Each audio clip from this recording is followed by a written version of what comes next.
Si estás usando el romero para que tu pelo crezca, pero cada vez lo estás viendo más seco, más áspero, como menos manejable, puede que el problema no sea tu pelo. Te voy a contar algo que probablemente no te han dicho sobre el romero. Y no es que el romero sea malo. De hecho, se ha utilizado durante años, ya que el romero lo que hace es que beneficia a nuestro cabello, estimula el cuero cabelludo, ayuda mucho al crecimiento del cabello y muchos otros beneficios. El problema es otro y es que lo estamos utilizando como si fuera la solución completa y de hecho no es así. Cuando utilizas algo bueno de forma excesiva, pues todos los beneficios se vuelven como el lado contrario, así que cuando utilizas mucho el romero de la forma incorrecta, este lo puede volver de una forma seca, de una forma áspera, de una forma menos manejable, menos suave, y es algo que no pasa de un día para otro porque es algo lento, pero es algo acumulativo.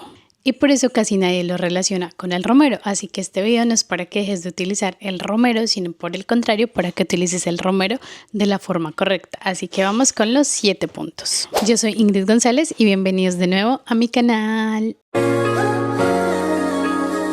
Si te gusta todo el tema del cuidado personal, del bienestar integral, del cuidado del cabello, no olvides suscribirte para no perderte ningún video. Primero, el romero no hidrata, este es el error base. Primero, lo más importante, sí, es que el romero no hidrata y aquí es donde mucha gente se confunde, ya que el romero es un activo estimulante y funciona más en el cuero cabelludo que en la fibra capilar.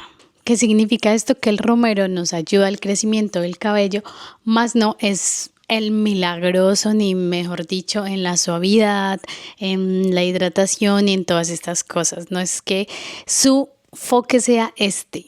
Entonces, si tu rutina capilar es solo el romero y ya está, pues hace falta que lo complementes con algo, porque puede que sí, que el pelo crezca, pero de nada sirve que el pelo crezca si no está hidratado, si no está con nutrientes. Así que podemos complementar el agua de romero con un hidratante y con algo que lo suavice y que le dé más forma al cabello. Y una regla clave aquí es que el romero no reemplaza la hidratación, solo la complementa. 2. Utilizar el romero todos los días puede desbalancear. Esto es muy común, que si vemos que algo funciona, pues ya vamos a decir como, ay no, ya lo voy a utilizar todos los días en exceso y para que, mejor dicho, me haga maravillas. Pero pues el romero no se utiliza todos los días, porque el cuero cabelludo también necesita descanso. Cuando utilizas el romero todos los días se puede volver el cuero cabelludo más estimulado, como más pesadito, con más resequedad. El pelo puede sentirse más áspero y no es que pase en el día de la aplicación ni nada de esto, pero sí puede volverse algo progresivo. Así que si esto es un poco traicionero porque no lo vas a notar en el mismo día que te lo aplicas, ya si te lo aplicas todos los días lo vas a ver es con el tiempo, cuando ya veas el cambio de la textura. 3. El error del spray diario. Este es el contenido viral que nos dicen que el spray diario de romero en el cabello, que es súper bueno, no sé qué. Sí, el agua de romero en spray es bueno, pero no de una forma diaria. Porque el agua de romero no es hidratación, sino es un activo. Si lo utilizas como base diaria, pues el cabello va a perder suavidad. Si lo utilizas como el único producto que le aplicas al cabello, pues el cabello necesita complementos, necesita más productos para hidratarlo, porque el cabello se queda como en modo activo sin descanso. 4. Mala aplicación, cuero cabelludo versus largo. Este es el error que cambia mucho el resultado, porque el romero no está pensado para todo el pelo. El romero funciona mucho mejor en el cuero cabelludo, pero muchas lo aplican en el largo del cabello y puede que sí. Nos digan que sí, que aplicarlo en el largo del cabello. Yo a veces me lo aplico en el largo del cabello, pero no me lo aplico como único producto, porque el romero está diseñado para estimular, más no para nutrir, y nuestro largo del cabello necesita más nutrición. Así que si lo haces mal, el resultado va a ser resequedad, va a ser sequedad en el cabello. 5. Exceso de expectativas, el error mental.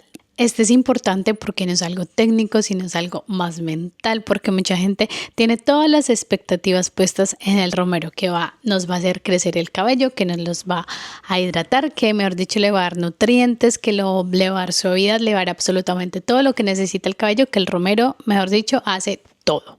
Y no funciona así. Cuando tenemos muchas expectativas en un producto, lo que vamos a hacer es usarlo, utilizarlo, hasta, mejor dicho, crear todo lo contrario. Así que el romero no es para utilizarlo en toda la rutina y que no sea lo único que haces en tu rutina para el cabello. ¿Cómo te cuidas del cabello? Con agua de romero. ¿Y qué más? El romero es una herramienta más no una rutina completa. 6. Falta de hidratación compensatoria. Este es el punto clave del daño porque el problema no es el romero y el problema no es tu pelo, sino todo lo que estás haciendo alrededor. Si utilizas el romero pero no lo hidratas, pero aplicas calor sin protector térmico, pero si no utilizas mascarillas, pero si no utilizas acondicionador, si no te lo cuidas con otros productos, el resultado es un desequilibrio y el desequilibrio se traduce en resequedad para el cabello. 7. ¿Cuándo sí funciona el romero? Y ahora lo importante, el romero sí funciona bien, pero ¿cómo funciona bien? Cuando lo aplicas de 2 a 3 veces por semana, no todos los días, cuando lo aplicas en el cuero cabelludo, cuando lo acompañas con hidratación extra, si lo vas a aplicar de medios a puntas, pues que no solo sea el romero, que eso no solo sea tu rutina. Y cuando haces todo esto, ahí sí puede ser el romero un buen aliado. Y no es que con este video digas como, ay no, entonces ya no voy a dejar de utilizar el romero, no, sino que lo complementes y que lo utilices de la forma adecuada porque el romero en verdad que es un aliado milagroso para el cabello. Entonces no, el problema no es el romero, sino el problema es cómo lo estás utilizando. Si lo estás utilizando como un complemento en tu rutina, o si lo estás utilizando como solo el romero y ya. Si lo utilizas como solución total, puede que el romero esté resecando tu cabello y que de pronto ahorita no te estés dando cuenta, pero que con el pasar de los días seguramente lo vas a notar, porque si te lo aplicas todos los días, pues eso se va acumulando y comienzas a ver la textura de tu cabello un poco distinta, comienzas a ver las puntas así todas sequitas. Entonces ya te vas a dar cuenta que va a ser por esto. Y cuéntame en los comentarios si te gusta utilizar el romero, si lo estás utilizando en estos momentos o si quieres comenzar a utilizarlo. Por aquí tengo un video de cómo se hace el agua de romero. Recuerda darle like al video, suscribirte para no perderte ningún video y hasta la próxima. Bye.